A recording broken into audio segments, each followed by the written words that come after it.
Hey guys, before we get to the mysteries, we want to tell you about another podcast that we think you're really going to like. Check it out.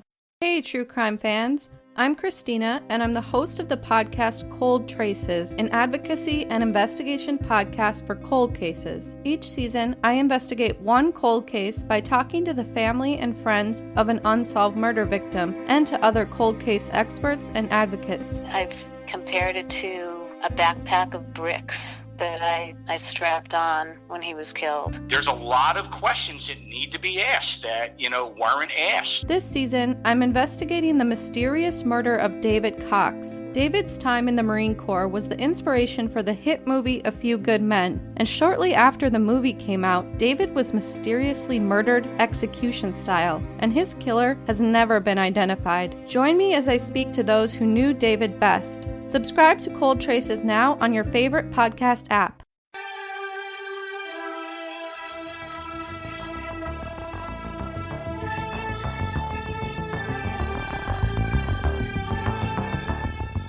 Hello and welcome to Perhaps It's You, an unofficial fan rewatch podcast of the classic television series Unsolved Mysteries. If you're following along, we're on Season 1, Episode 6 of the Amazon Prime original Robert Stack episodes. I'm Samantha, and I'm here with my co-host Liz. How's it going, Liz? Oh, I'm pretty good. How are you, Samantha? Good. It's a beautiful sunny day in Minneapolis. It is. Loving it. I have a slight sore throat, so if I sound weird, I'm sorry. It seems like I sound fairly normal. Yeah, I think you sound good. There's some early, seasonal colds going around, so I'm sure it's only a matter of time before we're all sick, gasping for life. It's just how it goes in Minnesota. Do you have any updates? I really don't. I don't know if that means that our last episode was perfect, or it might be. Well, not or it was quite so long that no one actually listened to it, and they were just like, "Great job, Liz." I have a slight update from last week. Okay. Instagram user Mike left a comment to let us know that the reason DB Cooper asked for multiple parachutes is he wanted, they suspect, to trick people into believing that he was going to take hostages so that they wouldn't give him a defective parachute. Because, if he had just asked for one parachute, they could have just given him one that wouldn't open. Right. So that's what they think. Good Which point. makes sense to me. I didn't know that. It didn't come up in any of the research I did. So thanks, Mike, for that information. I do want to remind everyone to enter our giveaway. We're going to extend it for one more week. Next episode, we will pick winners from Facebook and Instagram. We have one person entered on Instagram. So they're a winner. They're pretty much guaranteed to win unless one of you want to go give them a run for their dad joke magnet. We haven't picked yet, so you still have time. Mostly because we just haven't gotten around to it, really. We're a little lazy right now. So go and share any post you want on our Facebook page. Do whatever you want. We'll probably enter you. Yeah. And then you'll get a sweet magnet courtesy of my dad. Everyone wants it. Everybody wants it. Well, not everyone. Except people that use Instagram, apparently. Go like us on Facebook, Instagram, and Twitter. We're at Perhaps It's You. Leave us a 5-star iTunes review. We're really enjoying reading the good reviews we've been getting lately. Thank you to everyone who's reviewed us. It really helps us out. And yeah, thanks for taking the time to do that, which I'm sure is a pain. The people who have been reviewing us have been leaving really thoughtful, long reviews. Yeah, it's super nice. So we need the ego boost to keep going. We really do. So that we don't go, what is the point of this? Yeah. Why are we sitting in this dining room talking about Robert Stack? It reminds us that people seem to be enjoying our podcast. People so we really appreciate listening? it. Who knew? Yeah. Weird. Are you ready to get into it? I suppose. Let's get started. We're on episode 6 if you're following along on Amazon. This is an unusual episode because there's a to be continued in your mystery. Yes. So I'm going to be doing part 1, Son of Sam. You'll have to wait till next week to get part 2. It's a cliffhanger. They stretch it out over 2 episodes. Was that necessary? That's how it originally aired? I think so, because this seems like an encapsulated segment with an intro and a conclusion. That's true. I don't think they just split it up to... If they were going to split up something, they should have split up that Alcatraz mystery that takes a whole episode. That we're going to be... that we're dreading, but we'll get to, and I'm sure will be amazing. So I think they just thought this would be a popular mystery, and they sort of wanted to milk it for all they could. I don't really feel like there's enough unsolvedness There's no unsolvedness to this. No. So this is Son of Sam Part 1. I don't want this to sound insensitive, but Son of Sam is kind of a boring serial killer. Yeah. It's just not an exciting story. The police didn't even realize that these murders were connected for a while because they just seemed like gun homicides, and there were actually so many in New York in the 70s that it was pretty unremarkable. Yeah. So it wasn't until he started writing letters that they realized that there was a psycho on the I think they were originally calling him the 45 caliber killer. Right. And then, which is even more boring. But the only interesting things that Son of Sam did was write some creepy letters and blame his actions on a dog. Right. The name has some good drama, right? Son of Sam. Yeah. It's mysterious, but actual like David Berkowitz, really just not that interesting of a figure. I don't know. That's seems lame, but I feel bad saying that. Like, I demand more intrigue from my serial killers. I want them all to be Hannibal Lecter, but I don't know. It's true, though, and I'm sure we're not the only ones who feel this way. It's just not the most interesting case to me, but anyway, here with that. Our listeners are on the edges of their seats. Click. I'm no longer a subscriber. This is about the summer of 1977. There was a lot of murders in New York at that time, but these are specifically, we're talking about the Son of Sam killings, which once people realized that this was happening, kind of held the city in terror. Yeah, the Summer of Sam. The Summer of Sam, where people didn't want to go out because they were afraid of being shot in their cars by Son of Sam. Unsolved Mysteries is claiming that either the murders weren't done by David Berkowitz or they weren't done by David Berkowitz alone. The evidence that they're pointing to is really, really flimsy. Really? The two things the episode focuses on the most is that the artist's drawings based on witness statements don't all look alike. Right. The people who weren't, most of them weren't even victims. They were just bystanders in the dark on the street. Right. Also, they were acting like the drawings looked nothing alike. I feel like they actually had pretty much the same face shape and nose. They just all had wildly different hair. Wildly different hair. Admittedly, very different hair. I don't really know that that's evidence. You're talking about people that saw him for a split second, maybe. In the dark. In the dark. 3 a.m. at some of these. And I also was like, these drawings aren't very good. So terrible. I was a little bit, particularly there was like a last one where he was in profile. I was like, that drawing's terrible, and that's not going to help anyone. No. So I was a little bit more blaming, sorry to whoever this was, the police sketch artist. I wasn't too impressed with their sketching skills. They're like, see, look, obviously it was more than one person. These faces look nothing else. I was like, no. I mean, that's pretty much their only evidence. So flimsy. Okay, so the other thing that they focus on is even more annoying to me, if that's possible. If going like, all right, sketches, like, who cares? Okay, the other thing that Unsolved Mysteries spends far too much time focusing on is the Stacey Moskowitz shooting and the amount of time it would have taken him to walk 2 blocks. Right, because there was a witness who had come back from a date, right? And they were triple parked, and she saw this guy gave her a dirty look, and it was David Berkowitz, apparently. And she apparently remembered the exact time that happened versus when she was in her apartment. We're talking about things that are happening at like 2:34 in the morning. Right, their apartment is 2 blocks away from where Stacey Moskowitz was shot.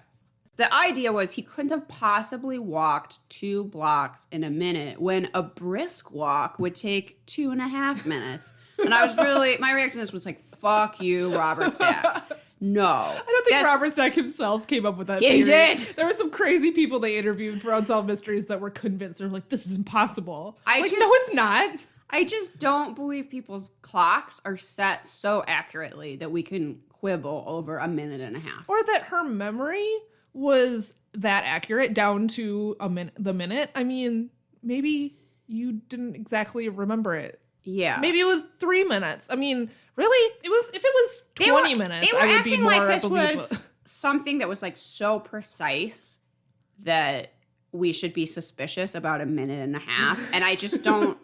I'm not even sure in like a scientific lab that I would be like, a minute and a half. Where'd that go? I don't know. It just almost exhausts me how I was like, that's not a thing. They had a diagram even that was like, look, They're showing this us on a couldn't map. have happened the and- way. Yeah. Maybe he was power walking, or A brisk walk, Samantha. okay, maybe he was running. I don't know. He was murdering people. I wrote down, no, this is not evidence. The other, I almost forgot. The other thing that they were counting as evidence is one of the witnesses who saw him run away from the car after the murder said, I can't picture Berkowitz running like that. Essentially saying he's too fat No, that's literally what he said. He to said, be the murderer. He said, when I saw Berkowitz in the newspaper, I was like, that guy's too fat to run that fast. That was Tommy Zano, who had a really nice mustache. Do you think he might get MVM? Oh, actually, I picked someone from one of your mysteries. Oh, for okay. I think I MVM. know who you picked. I remember that mustache. I drew it, actually. Tommy Zano was just such a funny, like... It's just if you drew like a caricature of a New Yorker from like a Scorsese movie or something, not someone that actually like did anything, but just like the guy that owned the corner shop, or I don't know. He was just like so that guy. Completely. I mean, obviously I'm not from New York and what do I know, but it seemed like You almost saw surreal. him and you were like, yep, Yep. makes sense. Of course that guy is a witness to some serial killings. Like, He's the one that described the long blonde hair, and then in the reenactment, they had that guy with the worst. There's a lot of bad wigs in this episode. the for some reason. reenactments in this were not stellar, I'll say. We can get to kind that of the best more. way. I don't know, where he comes up and he points the gun, and he has that look on his face that's. Like, I have my don't head know. buried in my hand and I'm just shaking my head. It's so funny. I find this episode frustrating because I think they're making something out of nothing. They talk about a suspicious yellow bug that was seen that's not his car. And I wrote down people are just suspicious of yellow VWs. After Yeah, that's a Ted Bundy thing. Exactly. That's why. They're like, obviously that's Son of Sam's car. That's what serial killers drive. There was also an idea that he was only murdering brunettes, which isn't technically true. No. I guess people found out he did prefer brunettes, but not all of his victims were brunettes. But I No. think that's a Ted Bundy thing too, where people were convinced if you had long, dark hair that was parted down the middle that you were going to get murdered. People also, and I think this is still true today, assume that serial killers have a type and that they'll stick to it. So, Right. like, women who lived in New York at this time were all wearing their hair up or dyeing it or cutting it because they were afraid. I mean, that's probably something I would do. If someone Right. suggested that there was a guy out there killing blondes, I would be like, all right, I'm a redhead now. beehive wig for me. I would do it, but it just wasn't really true. His part of his delusion, I think, was that he would just drive around, and if he got a parking spot, he took it as a sign that he had to go kill someone there. Like, Which is literally, the that's most- what he did. The most New York story ever. Like Pretty the much. idea of being able to get a parking spot This is a sign. one of my favorite things in Unsolved Mysteries when they were talking about the terror that was taking over the city was like no one was double Wrote that down, parking too. because that was so remarkable that people wouldn't double park, Yep. which is kind of the opposite of Minnesota. You can't take that as evidence of like evidence of a city in terror. Right. Like unlike normal Brooklyn, no one was double parking. I feel like I did a really bad job introducing this mystery. I kind of assume that everybody already knows a little bit about Son of Sam. But We maybe already it's- told them essentially what they need to know. But yeah, maybe some more details Yeah. would be helpful. Yeah, so we're talking about the summer of 1977. He ended up killing 6 people. He wounded 8. He was actually caught because of he was caught because of a parking ticket, which was by the scene of the latest crime, the one that there's a missing minute and a half, right? It was 2 blocks away. It wasn't by the scene, Liz. Oh my god. In New York, that's by the scene. Anyway, so another sort of serendipitous thing, much more serendipitous than finding a parking spot and then being convinced that means you get to murder someone. When the cop called in that parking ticket, the dispatcher went, Berkowitz? That guy's crazy. He shot my dog. Oh, I haven't. This is something I didn't know about. That dog was Sam. Oh, That dog was the dog that was supposedly giving the orders. That was his neighbor's dog who he was annoyed by it barking all the time. I had never heard that he'd shot the dog. And he shot it and it still lived. That's what a bad shot this guy is. He shot a dog and it lived. But anyway, he was sort of known in the neighborhood as a nutter. Yeah. And so when his parking ticket got called in, by coincidence, the dispatcher was his neighbor who said, "Oh, Berkowitz, that guy's crazy." And it sort of clicked in the cop's head like, oh, this crazy guy who shoots things just happens to be by the scene of this crime and got a parking ticket. So they went to go talk to Berkowitz, and he immediately said, "What took you so long?" Yeah. And confessed. The reenactment was super creepy. Yeah. I was like, whoa, they cast that guy right. They really did. He looked a lot like him. He smiled up at them from his car with this creepy, like, nightmarish smile and was like, what took you so long? I got goosebumps. Yeah. I mean, it's fortunate that he immediately confessed like that because they basically had no evidence against him. Well, so in the reenactment, they found, like, a half-written Son of Sam note in the car. Did that really happen? I was also curious because That's a good question. In the reenactment, they opened the car. They found the note. The police officers were like, we got him. Let's go get a warrant for this car. And I was like, wait, did that really happen in real life? Did they search the car without a warrant? Then get a warrant? Find it? I mean, and that then kind of like, sounds like the 70s. I don't know. That's a good question, I don't know too. if that happened in real life. Where I didn't explore Where it. are Son of Sam experts? Please, yeah. Write in and tell us how wrong I am about all of this. I was gonna read the letters because I feel like that's the only Oh, God. interesting Okay. part Ugh. of this case. They're creepy. They're creepy and they're kind of weird. And Although I wrote down that his handwriting is better than mine. no, it is not.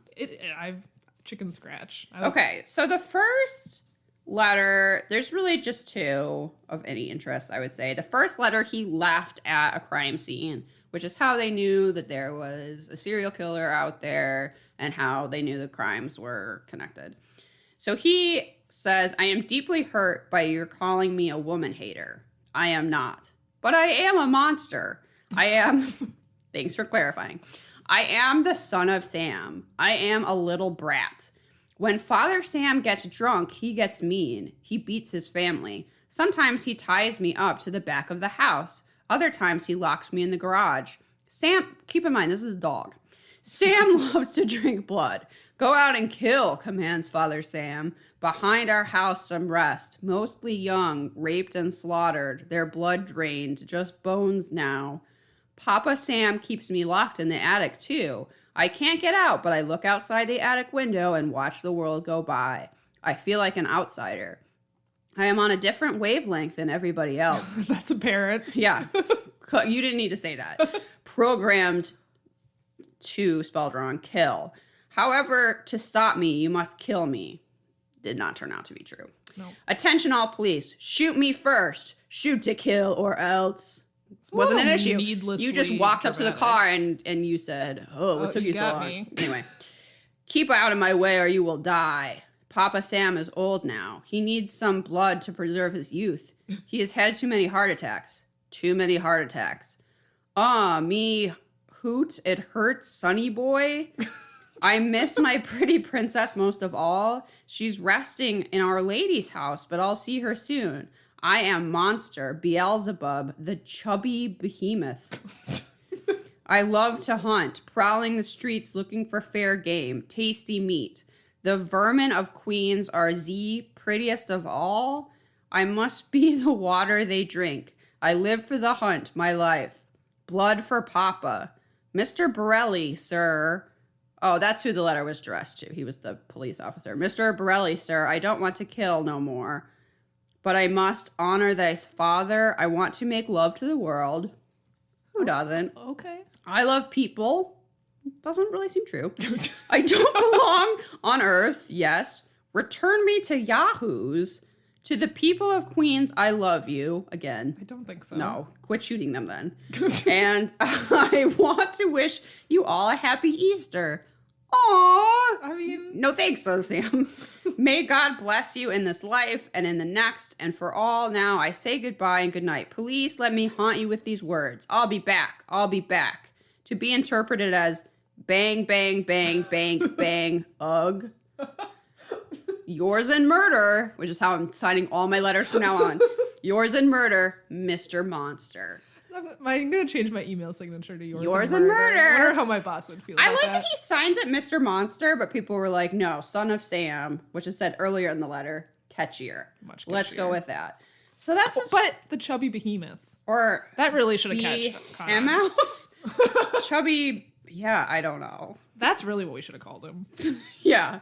So his second letter he sent to a reporter. I mean, it's a little bit more of the same, but I'm going to read it anyway. Hello from the gutters of NYC, which are filled with dog manure, vomit, stale wine, urine, and blood. Hello from the sewers of This is like failed poet shit right here. Hello from the sewers of NYC, which swallow up these delicacies as they are washed away by sweeper trucks. Hello from the cracks in the sidewalks of NYC and from the ants that dwell in these cracks and feed in the dried blood of the dead that has settled in the tracks. I am just dropping you a line to let you know that I appreciate your interest in the recent and horrendous 44 killings. I also want to tell you I read your column daily and find it quite informative. Thanks. That's a nice 5-star review right there. Tell me, Jim, that was the reporter he was writing to, what will you have for July 29th? You can forget about me if you like because I don't care for publicity. Sure, that's why you're writing to a reporter, because you don't care about publicity. However, you must not forget sweet Donna Lorena, which is one of the victims, and you cannot let people forget her either. She was a very, very sweet girl, but Sam's a thirsty lad, and he won't let me stop killing until he gets his fill of blood. Mr. Breslin, sir, don't think that because you haven't heard from me in a while, I want to sleep. No, rather, I am still here, like a spirit roaming in the night, thirsty, hungry, seldom stopping to rest. You didn't kill that many people, David Berkowitz. I think you rested. Anyway, anxious to please Sam. I love my work. Now the void has been filled. Perhaps we shall meet face to face someday, or perhaps I will be blown away by cops with smoking 38s. Whatever. If I shall be fortunate enough to meet you, I meet you, I will tell you all about Sam if you like, and I will introduce you to him. Aw. His name is Sam the Terrible. Don't think that's true. No, not knowing what the future holds, I shall say farewell, and I will see you at the next job. Okay, I guess that's murder. Sure. Or should I say you will see my handiwork at the next job? Remember, Miss Loria, thank you. In their blood and from the gutter, Sam's creation. It just gets like more random. 44. Here are some names to help you along. Blah, blah, blah. I don't know. P.S. Please inform all the detectives working on the slaying to remain. Like they're gonna stop? They're like, yeah, who cares? Whatever. P.S. again. Please inform all detectives working on the case. I wish them the best of luck. Keep them digging. Drive on. Think positive. There's some advice. Get off your butts. Knock on coffins, etc. Upon my capture, I promise to buy all the guys working on the case a new pair of shoes if I can get up the money. Son of Sam. Okay, well. So he tried to plead insanity, and New York would not have it. No. I don't think he was well, but I think he still knew what he was doing was wrong, so that's not criminal insanity. Right. Even if you want to pass off all the blame on your neighbor's dog. Yeah. Did you know this thing about him working for the Postal Service? And yes. like the crazy, like the going postal murders? I mean, he was unwell before he started working for the Postal Service, but the reason it didn't help. That I know that is because there is an episode of Seinfeld where Newman claims to have taken over David Berkowitz's route and that he has his mailbag. But I think David Berkowitz was actually a letter sorter. Yeah, he was a letter sorter. Those were the people that went crazy. I don't think he had a route. Because they so weren't... Seinfeld, that was a lie. Thanks a lot. Thanks a lot, Seinfeld. You led us astray. Well, they worked these machines, and I tried really hard to Google and find the name of the machine, but they were basically letter sorters that you had to sort mail in a certain amount of time, and it was high stress, and a lot of people attribute that high stress working environment. And also, it was pretty bad on your body. You had to lift heavy mail bags into the machine. So it was hard on your body, it was hard on you mentally, and a lot of people went postal. That was a phrase, 90s thing. Yeah. Where they Don't really hear about that anymore. Yeah, I wrote down, actually, there were at least 20 incidents and over 40 people were killed in Postal Service workplace shootings. But how many people work for the post office, though? I imagine that's a pretty high number. There were some percentages. It was a higher, like, if you take all of the workplace shootings in the time, like, the Postal Service made up most of them. But yeah, I mean, workplace shootings aren't common in the grand scheme of all murders. Right. But a lot of people attribute his working on this machine as contributing to his mental state, although he was unwell. I mean, he was setting fires as a child and killing animals, so he was unwell long before he got to the Postal Service, but probably didn't help. It probably didn't help. Yeah. Yeah, I would say that. He definitely tried to pass off blame beyond the dog. He also tried to attribute it to the fact that he was adopted. Mm-hmm. And so people have he was supposedly conceived, he was the result of an affair and was supposedly conceived in the back of a car. So you can, if you want, draw some connection between him shooting people on cars and that. He claims to be traumatized. People were just in cars. That's how he found them, because they were making out while they were double parked. He just didn't break into people's houses. Yeah. I don't know. So he tries to blame it on being adopted. He tries to blame it on the dog. When we get to part 2, Son of Sam, next week, you'll find out that he also tried to blame it on Satanism. Unsolved Mysteries' favorite topic, Satanism. And we're looking forward to that one. The case was actually reopened in the 90s because he claimed that he didn't act alone and was actually part of a satanic cult. Mm-hmm. So that's what's explored as an unsolved mystery next week. Yeah. I don't really think it's unsolved, but we can... Well, it's not. That's why. We can dabble in some Satanism. Yeah, it'll be fun. David Berkowitz is still in prison, I believe. He was convicted for 6 life sentences.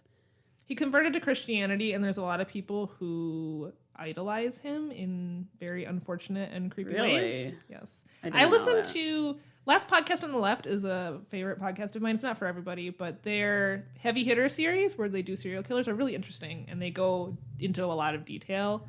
So I listened to their Son of Sam 2-parter this week in preparation, and yeah, they talked about how people, like, idolize him. It's really unfortunate and made me feel really gross. Yeah, that's awful. But that's true for a lot of serial killers. Frankly. Yeah, it's not unique to I guess him. I'm surprised. And it's not really because I don't think it's necessarily because he converted to Christianity, but a lot of people are like, his soul was saved. He's blah, atoned blah, blah. for his, which is gross. I'll still call him Mr. Monster myself. I also call him the chubby behemoth. I think I'm saying that word wrong, but I think that's what he spelt it wrong, but I think that's what he intended. Oh, okay. I'm not even sure. We'll go with that anyway. We'll just go with that, the chubby behemoth. He just seems like not interesting enough to be getting that sort of attention, but I suppose all serial killers do, and there's people that unfortunate aspect of our society write fan fiction about the Columbine shooters. So it doesn't surprise me, unfortunately, that. Oh, you don't know about this? No. Oh, yeah. I have even It's something less, I wish I didn't know about. I have even less faith in humanity than I did 5 seconds ago. And this has been a rough week. Go to some of the darker corners of Tumblr and you'll find the people who idolize the Columbine shooters. Wow. So it doesn't surprise me that there's people that do the same with David Berkowitz, but it's gross. And I wish it wasn't true. I should give credit to the podcast White Wine True Crime. That's how I knew about that dispatcher thing. That was not in the Unsolved Mysteries. They do an episode on Son of Sam. I think it's called Son of Sam, a Piece of Shit. And that's where they had watched 2 different specials about him, which I have not seen. Like an ID special and a CBS special. Okay. And they kind of compare and contrast those 2. So if you're interested in learning more about Son of Sam, a Piece of Shit. Check out their podcast. Check out that. Check out Last Podcast on the Left. Yeah. I feel like we're gonna have to talk about this even more next week. So that might be it for today. We'll see. What I thought was interesting is I wrote down, it seems strange for such a mainstream show like Unsolved Mysteries to go into what I perceive as like just batshit conspiracy. I mean, I think it's kind of a popular case. It did get reopened in the 90s. I suppose. I don't know how that lines up with when this Unsolved Mysteries aired, but they just wanted to talk about Satanism. That's true. They looked for every opportunity. Which kind of makes me wonder if Robert Stack was a Satanist. No, I'd not be really. cool if he was, but I don't think he was. I don't think he was. Yeah, I don't feel like I did a very good job with that, but No, you did fine. that's the end of that mystery. Next week's, the second half of this one, this to be continued, will be more interesting. Yeah. I mean, other than the creepy letters and the dog, there's just not... There's not much to it. They spent a lot of time talking about the 2 minutes it would have taken him to get those 2 blocks. Yeah. Most of the segment was about that, and it was ridiculous. Of course he could have made that. There's a It's logical grown explanation. worthy. Yeah, it's not. No, If it had people's been memories aren't that good. People's clocks are not that accurately set. I feel like no clock in my house that isn't connected to the internet in some way is set to the same time. If there had been a discrepancy of 20 minutes, I would have found it slightly more believable. Not a minute and a half. A minute and a half. That doesn't count as. Were people there with stopwatches? Like, no. This is not sufficient evidence, but we'll talk about the rest of it next week. Yes. Let's move on. Let's move on to a Lost Heirs. Good. Oh, Curly Green? Curly Green. So this is a Lost Heirs segment, and it is about Walter Green, who went by Curly. So they start out the episode showing this little old man whose name is Walter Green, and he lived alone in a small downtown apartment in Omaha. His nickname was Curly, and he was known to be extremely frugal. But he was friendly with his neighbors. He mostly kept to himself, but, I mean, he was... A little bit of a recluse. Not like a shut-in. Not a shut-in, but he was to himself. He was quiet. He didn't tell people about his history or anything. On April 24th, 1978, Curly had a heart attack and died while working in his yard. After his death, everyone was shocked to discover that he had a fortune of more than $200,000, but he left no will and no one could find any relatives. Mistake, Curly. Gotta have a will when you got that kind of cash lying around. At the time of Unsolved Mysteries, Curly's fortune was the largest unclaimed estate in Nebraska history. And they interviewed some friends and neighbors who said they couldn't imagine how he had amassed that amount of money, which is kind of weird because it's obvious how he amassed that money. He just didn't. He never spend it on spent 1 anything. cent. So he was very slowly cooking beans with a pilot light. That's how he. No, that's real. That's a real thing. That's actually what they said, is that he, for every meal, he would, at lunchtime, he would put a can of beans on the pilot light, and then by dinner time, it was warm enough to eat. So that's how he made his fortune. A little tip for you from Curly Green. He also I just had, like saying that name. It's so ridiculous. It is a little ridiculous, but he also had stocks and a valuable coin collection. And he owned the building he was living in. Yeah, he owned the apartment where he was living, which no one knew. They thought he was just renting, but no, it was his building. Robert Stack appears on the screen in a cemetery, and he says that it's extraordinary that someone living such a simple life could be so rich. He also gets really poetic and says that this is not just a story of missing heirs and unclaimed fortune. Oh no, it's also a sweet and haunting love story. And then we cut to some old-timey music and a train going through, and we've apparently flashed back to the 1800s on... I don't know, the Wild West. What are these people wearing? This was not that long ago. They look like this was like it has a kind of Little House on the Prairie vibe. That's exactly what I wrote down. I wrote down Little House on the Prairie outfits. Maybe this is what they actually wore in Nebraska in the early 19.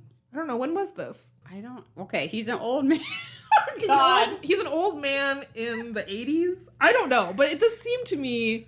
If you had replaced, I think it was supposed to be like turn of the century. If you replaced all of the cars that they showed in the segment with horse and carriages, you could say it was in the 1800s. I don't know who the costume person was for this episode, but they picked out the worst wigs and the worst outfits. Anyway, that's a tangent. I wrote down they play some podunk fiddle music and we flash back to a train rolling by blaring its horn.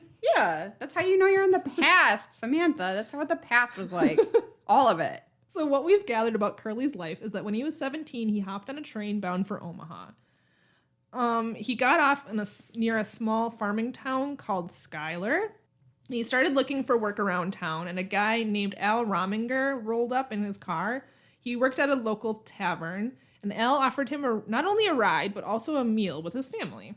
So, hi, young stranger, come eat dinner with my family. Yeah, Curly Green's lucky he didn't get axe murdered. Yeah.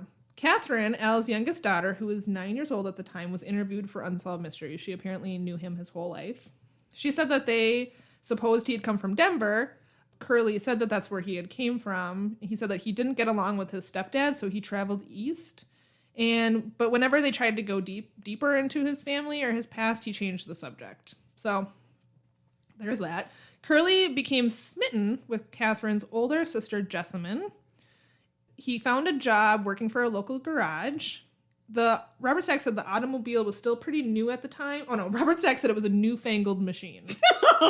Of course he did. But Curly had a knack for fixing things and picked up on it really quickly. He earned enough money to move into a boarding house, and he began to court Jessamine. He would give Catherine money to go to the movies so that he and Jessamine could spend time alone together, which Catherine was fine with. She was like, yeah, I'll go to the movie. She was like, I want them nickels and dimes. Yep. Catherine observed that Curly was in love with her sister because he never went with other girls. But as we'll find out later, Jessamine wasn't that in love with him. It's a little one-sided. Curly left his job to enlist in the army, and he left Jessamine, who began training to be a nurse. Curly served on the European front in World War I. He was pretty scarred from the war, but he returned home to Schuyler, Nebraska, and went to call on Jessamine, who I guess he assumed was just sitting there waiting for him to get back from the war. Sure. She was just looking out the window. That's what women do. When will he be back? Today? That was a great voice. That's how people used to talk back then. Unfortunately, that's not what happened. Jessamine left Curly to move in with another guy in Omaha. She didn't even leave him. She just didn't sit there and wait for him. That's true. They weren't really together. No. I think he thought they were. But they went to the park a few times, as It far as was I could tell. kind of sad. Curly went to Omaha to follow her, and he got a job as a mechanic and a night watchman for the railroad. But sadly, Jessamine moved on. She married another man, and Curly never fell in love again. Catherine, Jessamine's sister, said that Jessamine wanted someone who's more educated. Seemed a little snobby. It did seem a little snooty. I felt bad for Curly. He seemed like a good enough guy. I felt bad for him until he moved to another city just because she happened to be there. And I was like, ooh, that's stalkery. A little bit, but he remained alone for the next 60 years, never telling anyone who his real family was. He became a member of the Masonic Lodge. Sure. What the fuck is that? Oh, it was Is that like an old man thing? That meant he was a Mason. Yeah. He was one of the Masons. I actually come from a long line of Masons, but I don't know any of their secrets. I'm sorry. Oh, that's unfortunate. I know. I just have that coin. What are those called? Oh, you have a challenge coin, Yeah. which are very interesting. I should carry that with me at all times in case. So in case you can challenge someone Yes. to a drinking So, game. I think you have to old-timey- be a man and you have to be in a VFW to do that, I I think. think probably. But So old-timey man organizations used to have these things called challenge coins that I think started in the military, but it was to prove you were part of an organization, and if people challenged you, you had to produce the coin or buy a round of drinks. I'm or something fairly like that. certain that there's a This American Life podcast. There's Samantha's the one that it's told me definitely about an it, actually. NPR. It's definitely an NPR podcast. I think it's This American Life does an episode on challenge coins. It was a couple years old. You'd have to go back in there. I'm sure if you Googled it, you'd find it. And yeah, it's really interesting. The challenge coin. I'm probably not going to get it right, but you get you have to be gifted a challenge coin, or you have to win a challenge coin. I'm not really sure. You can't just get one yourself. And Unless your grandmother passes away and you find it in a jar of wheat pennies in some of her old papers, which is how I have one. so you inherited it, which I think is legit. Okay. And yeah, if you're But in a I'm bar, not a man, if you're in a bar so- drinking, you can challenge someone. I'm not really sure how it works, but I remember the podcast being extremely interesting. And when Liz said that she had this, I was like, "That's a challenge coin." Because I didn't know what it was. It has the Masonic symbol on one side, which Masons were stone carvers. I don't know that you had to be a stone carver to join, but that's kind of how it started. And then on the other side, it says the number of the lodge. Okay. But it's one of those things people have a lot of conspiracy theories about. That the Right. Masons are behind this, or I'm sure it's mostly, as you know, I think men do. Men sitting around smoking cigars. What do men do? Yeah, what do We men don't do? know. It's just, I'm sure it's actually pretty boring, but we like to think it's like super dramatic. So Curly Green was a Mason Based on this, they just hung out in barbershops. getting walrus cut mustaches. Well, the actor didn't have a mustache, but A big disappointment to us all. basically, Curly was the cheapest person ever, and he had a lot of money. And then Much like myself, he was the cheapest person ever. He took great pride in being a frugal son of a bitch. He did. They hired a guy whose whole job is to track down missing heirs, which made me wonder who hires this guy. Yeah. Is he hired by the city or the state? Good question. He has to get paid somehow. Does he get a cut if he finds the heirs? Maybe that's how it works. But he really had no luck. Curly had told a lot of people some stories. They said he had said that his brother died in a shootout, and this guy tried to follow that lead, and it really went nowhere. He went, to Denver because Curly said that he was from there. It didn't really uncover anything. The thing is, this guy didn't talk about his family all this time. He didn't want his money to go to his heirs. He didn't want anything to do with his family. It is too bad that he didn't, gift it to the local museum or something. It sounds like he died unexpectedly. Maybe he would have, but... That's why you gotta have a will. You have to have a plan for that money if you're not going to give it to your family. I don't know. A mysterious wreath of flowers showed up at his funeral, but no one ever was able to track down who sent those. It was probably just, I don't know, someone from the Masonic Lodge or something.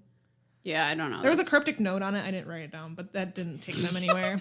There's a cryptic note. So cryptic, we don't even know what it said. Yeah. And kind of who cares. So I looked up after, there was no update in the episode, so I looked up on the Unsolved Wiki to see if, if anything had come of this. It remains unsolved. Josh Butler was the name of the guy who hunts down missing heirs. He now believes that all of the stories Curly told about his brother dying in a shootout, et cetera, were either lies or exaggerations. He believes that Curly actually was from Wisconsin and that him and 7 siblings grew up in an orphanage. However, that's where the lead stopped because the orphanage didn't keep records on where any of them went. That would kind of explain why he didn't talk about his family. So that's pretty much it. That's all they got on this. I was Googling his name and I did find his Find a Grave page. Oh. And I knew exactly what that was because of Liz's recommendation last week. Yes. An anonymous person took a picture of his gravestone. It's a very plain marker, very simple. It identifies him as a World War I Army veteran. He's buried in Roselawn Memorial Park in Columbus, Nebraska. And a couple people had left.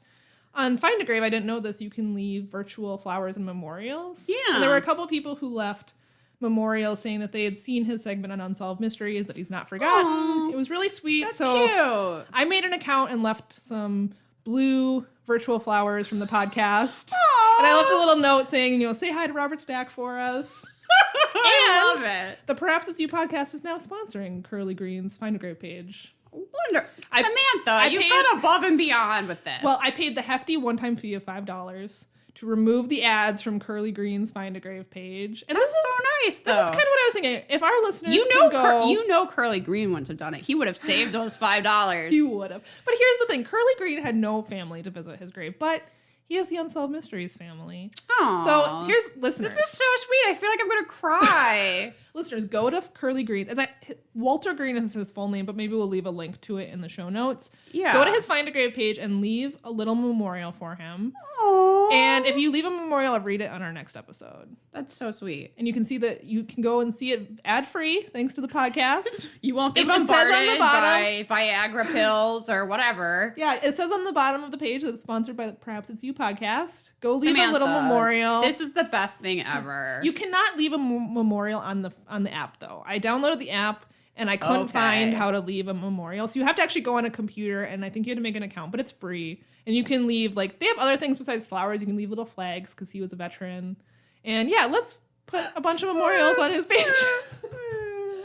I did such a crappy job with my Son of Sam mystery, and here is Samantha just hitting out of the park. This took it for Curly Green. Don't pretend like this was a lot of work on my part. But it's so sweet. It was sweet, and I was really touched by the people who were like, I was also a veteran, and I saw your thing on Unsolved Mysteries, and I don't want to talk to my family either. I totally get it. I get it. So people had left little. I mean, it's kind of like this website's a little outdated. You can memorials you can leave are sparkly American flag animations, which is kind of cute. They have a very early aughts feel to them when people were super into email greeting cards. Yes. But go leave him a message and I'll read it on our next podcast. I'm going to wipe away the tears now. Yes. For Curly Green. So he's not forgotten. He has the Unsolved Mysteries family. May we all be inspired by his cheapness. Really? Yeah. Save a $5 or something in Curly Green's honor. By putting a can of beans and heating it with a pilot light. So that was mine. I also have the next mystery because Liz had to do a 2-parter, so I volunteered to do both of these. Samantha was like, Liz, I know you're going to really phone in the Son of Sam mystery, so why don't I also do the third one? And I was like, great. And then I took a nap. So this one is an unexplained death, and it's a murder mystery. So this story takes place in Waverly, Georgia, which has a population of only 825. It's a predominantly black community in the Baptist Bible Belt. Rising Daughters Baptist Church was a social center of the small, tight-knit community. However, it was shattered on March 11th, 1985, by the brutal double murder of Harold and Thelma Swain. Harold was the deacon of the church, a county jury commissioner, and a spokesperson for his community. His wife, Thelma, was also actively involved in the church and a pillar of their community. They had been married for 43 years. This is what happened. The night of the murder, Harold and Thelma were holding their weekly Tuesday night Bible class. There were 9 women there.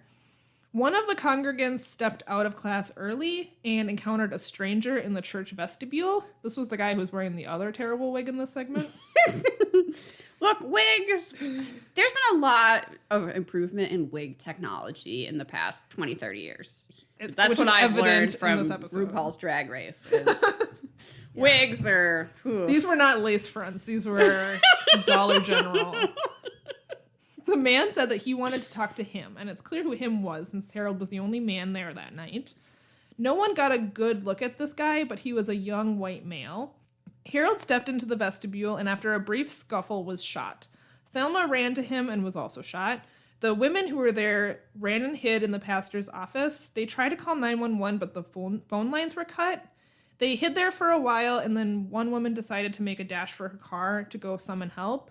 Which, that was so brave. Yeah, really. I think I would have stayed in there for about 3 days before I was convinced that guy was gone. Yep. Same. Yeah, she was really brave. The Georgia Bureau of Investigation was brought in to investigate the case. There was a massive manhunt, but they really didn't find anything. However, there was a lot of physical evidence on the scene. There were bullet casings, a pair of eyeglasses that people think were dropped by the killer because they didn't belong to anyone who was at the church that night. Mm-hmm. Do you believe Robert Stack when he was saying these, like he was holding eyeglasses and he goes, these are the eyeglasses? I was like, why would you have that evidence? Do you believe those were really I actually know how they have that evidence, and I'm going to talk about it in the update. So just remember this. But yeah, okay, sorry. In the episode, Robert Stack was holding the glasses, and he gets super, grave about it. And he's like, were these the glasses of the killer? He said that they were pockmarked by a welding torch. I don't know how you could possibly know that. Wouldn't you, am I a glasses expert, Samantha? No, I'm not. They were cheap, busted glasses, though, is the point. And they were also really thick. They were for someone who had extreme farsightedness. They just assumed it was from the killer because no one there had glasses like that. Or no one wanted to admit that their glasses were that ugly. Maybe. No, that's not it. They were evidence. The theory began to form that this was a transient. Apparently, transients would come through the town from time to time. However, nothing was stolen from the church or from any of the victims. They did a composite drawing. The woman who saw the killer did the drawing, and I don't know, it wasn't a very good drawing again. To me, I thought it kind of looked like a woman. And it's evident because they interview her, they don't show her face, but you hear her voice, and she says she never really got a good look at him. So she was not confident at all that she knew what this guy looked like, but they still used her to create a sketch. It was not a good sketch. No. It barely looks like a person. On July 5th, 1985, police in Telephane, Georgia, pulled over a car for a traffic violation. In the trunk, they found an automatic weapon and a submachine gun. I don't know how this is evidence since he was shot with a pistol, but whatever. They took 3 suspects into custody, including Donnie Barentine. Then someone sent an anonymous tip to the police that Donnie had told some people in Florida that he had murdered a black preacher and his wife in a church. But after several interviews, he admitted that he had said that, but that he was just lying and making something up. Who wouldn't want to claim that? Oh my, what? He's probably just a racist. That's probably what they say all the time. You know how I'm cool. No, I can't even say it. It's so appalling. It is, but that's what he said. What a dirtbag. He did fail a polygraph test, and he sort of looks like the sketch, but not really. Failing a polygraph test is not evidence. There's a reason those can't be admitted in court. The police never had enough evidence to convict him. The woman who saw the killer in the church vestibule picked him out of a lineup, but she was not confident in it. She actually said his face didn't look like the man I saw, but his boots did. Yeah, that's they do sell multiple pairs of boots, right? I mean, like men's shoes all kind of look alike, so they I were don't really like, know. if the reenactment was accurate, they were more like cowboy boots. But again, there's more than one pair of boots. Yeah, they did convict him of weapons charges, but they never pursued murder charges. What Unsolved Mysteries left out is that they got DNA off those glasses and they tested it, and it didn't match him. Oh, so it's I don't know why they really didn't mention that in Unsolved Mysteries, but that's why they didn't pursue charges, was because, and actually there's another reason, but we'll get to that in 1 second. A year later, an agent came across a face in a state crime bulletin that exactly matched one of the sketches. They did like multiple sketches of this guy. They all looked very different. Again, just like the Son of Sam, they all look different. But which this proves one, this was actually a satanic cult, Samantha. actually a group. There was 5 people in there. It did look exactly like him. Do I think that means it was him? I don't know. It was interesting because the mysterious suspect, they didn't know who it was. It was just another sketch of a guy who had robbed a church in Kansas. But the Kansas Bureau of Investigation had no idea who it was. All they had was the sketch. They didn't even have a name. So that's all that's all the Georgia Bureau of Investigation but not had to go off a name. That doesn't make any sense. Because it was another situation where this guy robbed a church, someone saw him, but they didn't catch him. Oh. So they created a sketch just like this case of that guy, and then they put it in this crime bulletin. And this guy came across it, and he's like, this looks just like this guy. And it did. Like, it could have been the same sketch, just one had glasses and one didn't. But they never found out who either of those people were. And then I decided to Google, because there wasn't an update again but I was like, something has happened in this case. There's no way it's still cold. I did some Googling, and the first thing I saw is a hilarious article from the Denver Post about those glasses. It says, key evidence goes missing in Georgia church murders. Oh, I know who has it. Robert Stack. Sheriff's deputies were so eager to solve the murders of a southern Georgia church deacon and his wife that they sent a key piece of evidence, a pair of eyeglasses, to Unsolved Mysteries to film on TV. What? They really did? They really did. So this article interviews a Georgia Bureau of Investigations guy, special agent named Joe Gregory. And Joe says that the case remained cold when Unsolved Mysteries filmed a segment about it in 1988. As Gregory tells it, producers contacted Sheriff Bill Smith and wanted those glasses. And then without asking anybody, Sheriff Smith just up and sent them out there, which totally broke the chain of custody in the case. Gregory said that he never saw the glasses after host Robert Stack appeared on camera holding them in his bare hands. And then Robert Stack died and they never got those glasses back. Unsolved Mysteries, the Denver Post called Unsolved Mysteries, and the woman they talked to said, we don't know where they went, sorry. However... Whoa. Unsolved Mysteries, I give you so much credit for all of these cases that you solved. You, unsolved this case. Well... by disposing of key evidence. So, Robert Stack, shame on you. Remember how you feel right now laughing about this, because this article is about to get real depressing. Oh, Samantha. It says that the show triggered hundreds of tips. One came from a Camden County resident named Jane Beaver, who said that the composite sketch of the shooter looked just like a man named Dennis Perry, a boy her daughter used to date. Which, by the way, I saw a picture of this guy. Didn't look like anything like the sketch.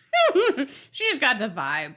I think she just didn't like this guy. Beaver said that Perry had phoned her daughter the weekend before the murders to say that he was visiting his grandparents' home in the Swains neighborhood. And he apparently had an argument with the Swains at one point. Okay. I don't know what it was about. But this was a week before. She's like, he was in town the week before the murders. I know he did it. Investigators initially cleared Perry. This is the Georgia Bureau of Investigations. After establishing that he was working 6 hours away in Atlanta the day of the killings. Also, his DNA was tested against the DNA that was found in the glasses. Didn't match. The Georgia Bureau of Investigations guy named Gregory, who they interviewed for this article, said Perry didn't do it, plain and simple, and that's why we cleared him. However... I'm on the edge of my seat.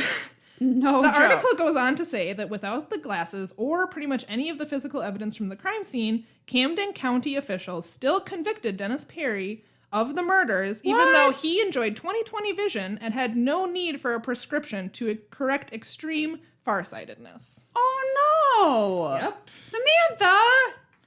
13 years after the killings, Sheriff Smith, the same guy who sent the glasses away, hired a special investigator who worked exclusively on solving the cold case. This special investigator decided to follow. Yeah, because he felt so bad about sending those glasses away. This investigator decided to follow this lead that Miss Beaver sent in, and pursued Perry as a suspect. The investigator says that Perry admitted to the murders. However, Perry said, "No, I didn't. The guy put words in my mouth." The investigator didn't comment for this article, and sheriff's deputies have no tapes showing that Perry confessed at all. They just said that he said he did it. We got him. And he was like, "No, I didn't." Yeah, that doesn't sound like they coerced it out of him at all. At the time of the trial, they couldn't account for the missing glasses because they had sent them to Unsolved Mysteries. That's still the funniest thing. We want those. He couldn't have just held some other pair of glasses. I don't know. But also missing was a pair where the metal phone box that had visible fingerprints on it, probably from the killer when he cut the phone lines. Also missing was investigators' notes that they took the day that they interviewed Perry, which said that he was working 6 hours away. We're just, we can't find those notes. What? This is the poorest handled case. Yep. And it gets worse. At the trial, Jane Beaver's daughter poked holes in her mother's testimony by saying that she didn't know what her mom was talking about. She's like, maybe he was in town the week before. I don't remember saying that. The week before isn't evidence anyway. Nope. She said, I have no idea where he was the day of. And he was working. Right. And that seems to have been confirmed. The Georgia Bureau of Investigation said, we cleared him because he had an airtight alibi. But the county pursued charges and the jury convicted him. This is awful. Here's the other weird thing. The DNA results didn't match Perry or Barentine. And they had tested his DNA before this trial, and the results showed that the DNA didn't match Perry, but Perry's lawyers didn't enter that into evidence because they also didn't match Barentine, and his lawyers were trying to put Barentine forward as an alternate suspect. So they thought it would hurt their case. Because if they brought that into evidence, the prosecutors would have said, well, does it match Barentine? And then, it would hurt their case. That's not a good decision. No, it wasn't at all. Also weird was that the prosecutors gave Barentine immunity in exchange for testimony that he gave at the trial saying that he was there the night of the murders and that he saw Perry do it. Even though the witness only saw one person. Later, the district attorney said he couldn't remember why he had put that in the immunity. He's like, I don't remember why I said that he was there. Because he wasn't there. There was only one man there. So it was either one of them. Neither of them had matched the DNA. And then, are you ready for the worst part of the story? I don't think I am, but go ahead. So I'm reading this and I'm like, surely there is a Nebraska Innocence Project on this case. Someone is working to exonerate this man. There's no way he did it. Yep. Nope. Before the trial, Perry refused a plea deal that offered him a reduced charge of voluntary manslaughter in exchange for 12 years in prison. Because he's like, I didn't do it. The evidence is going to show that I didn't do it. I'm not going to jail for 12 years. But he was convicted of capital murder. So he was facing the death penalty, and the state said, my God. The state said, look, in exchange for not giving you the death penalty, we'll give you 2 life sentences, but you have to waive all rights to appeals. So he can't appeal this. He said, yes, I don't want to die. So I will spend the rest of my life in prison, and I won't appeal. Is he still in prison? Yeah. He's still there. What? Yep. And he's never getting out because he waived his right to appeals. He can't appeal. And because Samantha, we have to break him out of jail. He didn't do it. Isn't this horrible? This is horrible, and I blame Robert Stack for touching those glasses. It really wasn't really Robert Stack's fault because they lost all the other evidence too. They lost the fingerprint. They lost their notes. His lawyer didn't even enter the DNA evidence into it. This is awful. I mean, if his lawyer had entered the DNA evidence, I'm sure the prosecutors would have been like, well, we lost it, so blah, blah, blah. But this jury, man. Yeah. Well, the jury never heard that his DNA didn't match. Oh, my God. So, I mean, in their defense. I mean, on this show, we're not going to ever be talking about cases that were handled well. Because they're not mysterious, right? Like, if the police came in and did a bang-up job and handled everything perfectly, there's really no mystery there. So we're only going to be talking about cases where the police did a bad job. But this is, like, spectacularly... horrible. Absolutely horrible. I'm just blown away by how awful this is. Yeah, this guy is spending the rest of his life in prison because For a crime he did not commit. this Beaver lady is the worst. Yeah, she just didn't like her daughter's boyfriend, so Yeah. she gets him convicted of capital murder. What a Yeah. bitch. She's though. Yeah. Did they ever find out who really did it? Well, no, because they're like, we got the right guy. He's Ah! in prison. Case closed. Although the GBI is like, this guy didn't do it. The guy they interviewed for this article openly was like, the sheriffs are a bunch of idiots, and this guy clearly they're a absolutely bunch of did not do idiots. it. So I'm sorry for that one. I'm gonna cry now. It really did start out as a hilarious article. I was reading it, laughing my ass off, and then I was like, "Oh, You're like, Unsolved Oh. Mysteries. oh, it ruined my night." What I thought was weird about this before I knew any of that was we're talking about a white guy going to a black church and killing a black preacher, and Unsolved Mysteries never looked at it like it might be racially motivated. Yeah, apparently neither did the police. Which, I don't know if Unsolved Mysteries, that was like too quote unquote political for them or something, but that just seemed like a kind of obvious angle to me. And it's not like the guy went in there and shot indiscriminately. He's like, I want to shoot that guy. Right. So, And robbery didn't seem to be the motive since he still had money in his wallet. And I don't know that I really make anything of that transient theory. I don't know. Because it's really easy to blame transients, which Yeah, is it not is. a great term. But It was interesting to me that the guy whose sketch matched the other sketch had robbed a church in Kansas. So I'm like, well, maybe it was a guy who was robbing. maybe there was It was a robbery gone wrong. That's possible. Yeah. It's also highly likely that it was racially motivated. Yeah. But they. And now this innocent guy is just... Samantha, we gotta break him out. We should write to him or something. We should. Yeah. Oh, I feel really bad. that's The awful. only in these wrongful convictions, a lot of times someone's fighting to try and get these people out. And there's So just that's not the an hope. option on That's the this hope that one. maybe they'll get out. But this guy waived his right to all appeals. They shouldn't be able to take away your right to Threaten to appeal. kill you in Yeah. exchange for you never being able No. to appeal. I People 100% should- agree. People should always have the right to appeal. Always. It's like, we'll murder you or stay in jail forever. Yeah. Those were his only options. That's Yep. awful. Uh-huh. Absolutely. Samantha, So- what a downer. Sorry about that one. Those were the mysteries for this episode. Who knew that would go so many places, that the Son of Sam mystery really know. didn't go? But give yourself a little pick me up, and go leave a memorial on Curly Green's. Yeah, I almost Find a cried because grave that was page. so sweet, and now I want to cry because This is so the horrible. world is so unjust and unfair. I know. Yep. And it's just been a long week, and Uh-huh. oh no! Yep. Okay, well, let's move on Let's to rate rating this the episode. I mean, in terms of mysteriousness, I think it's pretty mysterious if you don't count Son of Sam. The problem is, yeah, Son of Sam is not mysterious at all. if you put it into context and you're like, if I was watching this when it originally aired, would I have thought, or if I didn't know much about Son of Sam, would I have found it mysterious? We are true crime addicts, so we've heard the Son of Sam story a million times, and we're like, this is fucking not mysterious at all. Yeah. So I think I'm going to give it a thumb sideways for mysteriousness. I'm a thumb sideways too. The mystery at the end was very mysterious. Yeah, who I actually didn't- killed those I didn't realize that would be so mysterious. people. So yeah, I'm a thumb sideways. Yeah. Sideways too. Yeah. How were the reenactments? The reenactments were so bad they were good, in my opinion. I mean, I really liked the old-timey Curly Green reenactments those were so hilarious. where You couldn't tell what century it was. there was, I expected like a mule using a spinning wheel. Like, it just was so folksy. The women sitting on the porches might as well have been churning butter. Yeah, yeah. So I enjoyed that greatly because it's like when you go to an old time town that has reenactors, you know, and they like, teach you about churning butter and how to make candles. That's what and- it looked like. Yeah. So that was kind of The adorable. Son of Sam reenactments were really funny. I appreciated that they put Tommy Zano in one of them. Yeah, and He was clearly wearing he was like a blue windbreaker, and he be was like, like having a good Yeah. time being in that this reenactment. was the highlight of Tony Zano's life. He's like, he told everyone he ever saw, like, people on He the starred in subway. Unsolved Yeah, Mysteries. you're gonna see me on Unsolved Mysteries.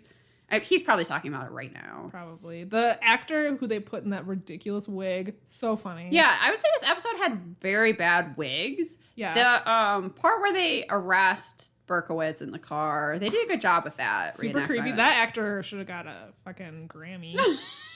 Is that the award that you No, get? that's the music for one. He should have gotten a Grammy. I would give him a Grammy. This is how not in tune with pop culture I am. I don't even know what the fucking Grammys are No, for. that's fine. What's- I think an Emmy. An Oh, Emmy. okay, yep. Whatever. I didn't know what the Grammys are for. I'm tired, folks. Listen. How did you think about the fashion? I at one point wrote down that Robert Stack was wearing a really nice sports coat. It had like a good texture to it. But other than Boring, that, again. boring. A lot of boring. It was a lot of more like banker attire. I think there was a trench coat, but Yeah, unremarkable. MVM. Who did you want for MVM? So I wanted from your second mystery, the tragic unexplained death. The detective had a good mustache. Yes, he did. that I scribbled here, and it kind of just looks like I drew a volcano. So Your illustration is great. We should get a picture of it for Instagram. Good thing I went to art school. You could tell from that scribble. So that's who I was picking. I would go with him too. I was thinking Tony Zano just because he was so comical. He's got the attitude. Right. Maybe we could have people vote between the two. Yeah. Who do you think gets Do you MVM? want the typical New Yorker guy, or do you want someone with a mustache like a volcano? It was a cop mustache. for Yeah, sure. it's very copy. It's was that really thick. Was that the GBI investigator? I can't even I think remember it might now. have been. Because of course, I instead can of picture writing it a in my name, head. I scribbled a mustache. I was like, this MVM, this. I'll remember him by this mustache. Yeah. All right, cool. Oh, was there other fashion? Other notable Not I that mean, I other than the remember. old timey, hilarious House on the Prairie dresses, I don't remember some great like. I'll give it a thumbs 80s, up just 90s. for those. 'cause Yeah, thought they I were mean so that funny. is. And then for Robert Stack, I'm a thumbs down. Yeah, who cares? That's a boring one. So do you have a recommendation? I do have a recommendation. We're recording this at the end of the week that started with the Las Vegas massacre, mass shooting. So it's been a stressful week for everyone. It's been depressing.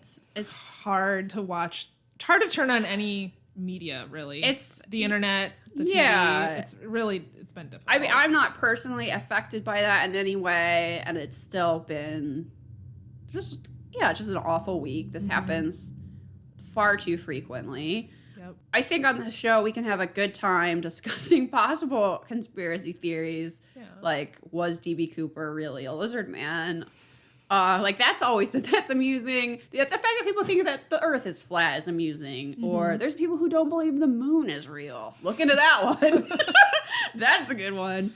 But then Samantha and I earlier in the week were talking about people who believe that the Las Vegas shooting was conducted by the government. So that they could come take our guns away. I found that very upsetting and stressful. I found it upsetting when I accidentally came upon a post like this on my Facebook page. Because someone who I forgot I was friends with had commented on it, and I was scrolling through. I'm like, "What's this? Oh," and then I saw how many people had commented and shared this post, and then I was like, "What? I weep for this world." I don't even know what to say to that. If I die in a mass shooting, is there a way for me to prove that I'm real right now? Like, is this podcast Not to these proof people. enough? There's no proof that could exist that would convince people like this that I they're wrong. exist. There just isn't. You can't reason with that kind of stupidity. You can't reason with that kind of crazy. You just can't.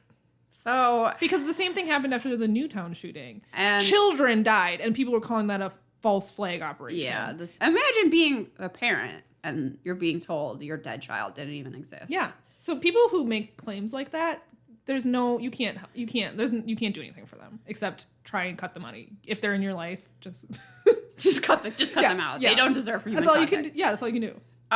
So anyway, my point was, we're all kind of stressed out. It's been, I don't even know if I should say a horrible year, a horrible couple of years, a horrible decade.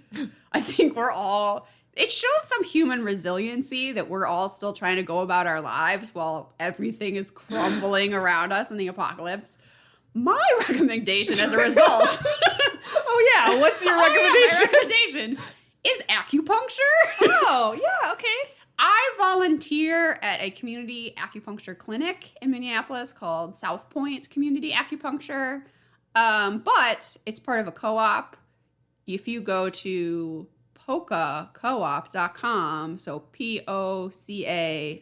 POCACOOP.com, you can find a community acupuncture clinic near you. Oh. And the reason that I suggest that in particular is that acupuncture can be kind of expensive.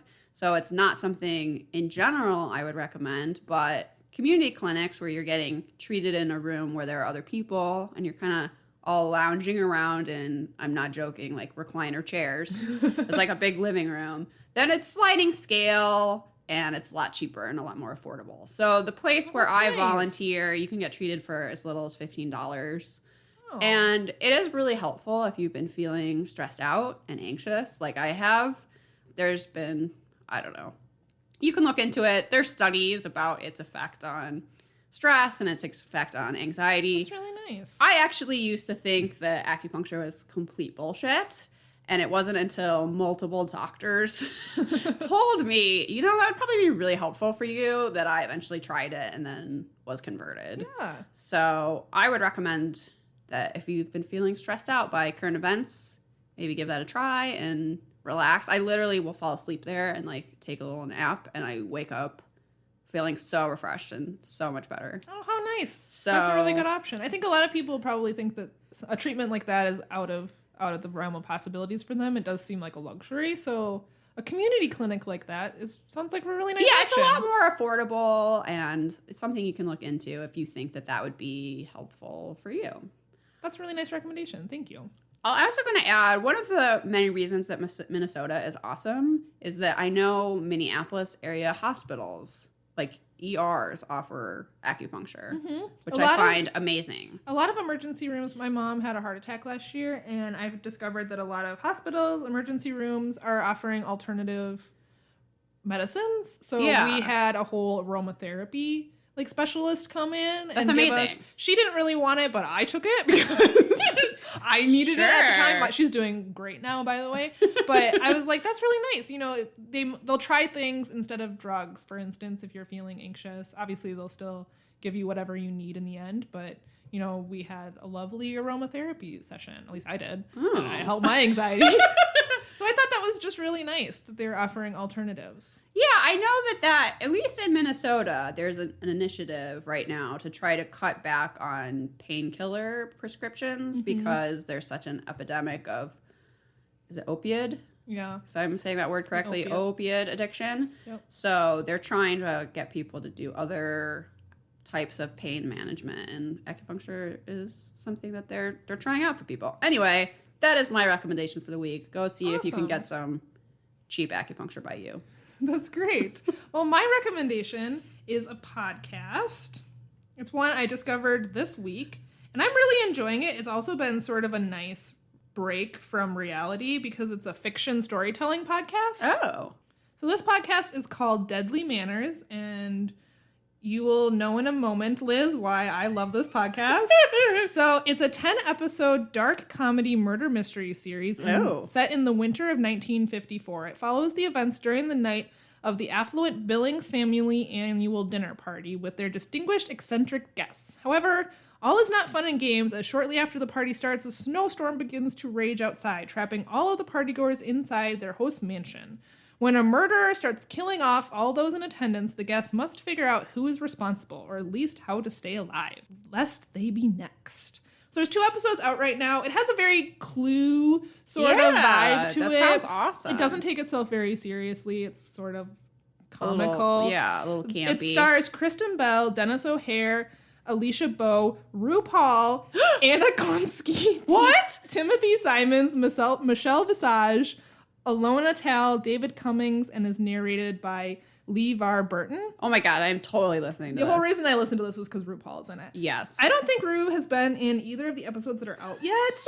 There's only 2. But that tells me something about the tone of it, which I am immediately like, yes, what? It's kitschy and campy? It is kitschy and campy. That's exactly what it is. Yeah, And I'm loving it. And I I don't gravitate towards storytelling podcasts. I listened to Dark Knight, I think is what it was. It was like a horror Darkest Night. I can't really remember what it was called. It was good. I liked it, but it wasn't my favorite. This one I'm really liking. There's only 2 episodes out right now, chapter 1 and chapter 2. They're like 20-minute episodes. They're pretty short. Easy to consume in one sitting. And I'm looking forward to Ru. I don't know what character Ru is going to be. Oh my goodness. I had no idea about this. This is such a good recommendation. I was listening to Criminal because their recent episode was about horses, and I was like, oh, I'm going to listen to that. And they had an ad for this podcast, and I was like, sign me up. I'm going to listen. I subscribed immediately. Wow, these ads really work. It's really good. I can't wait until I get my Casper mattress. There's the butler. Whoever plays the butler is hilarious. He like apparently sneaks up on people and is like, "Ma'am," but in a super deep gravelly voice.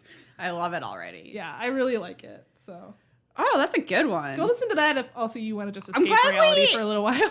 I'm glad after that downer of the last mystery, we were able to give people some sort of Yeah.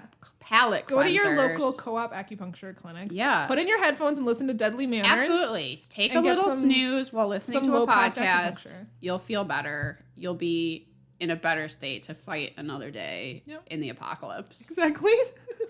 All right, that's all we got for you. Go subscribe, rate, and review on iTunes. Follow us on Facebook, Instagram, and Twitter. We're at Perhaps It's You. Email us at perhapsitsyoupodcast@gmail.com.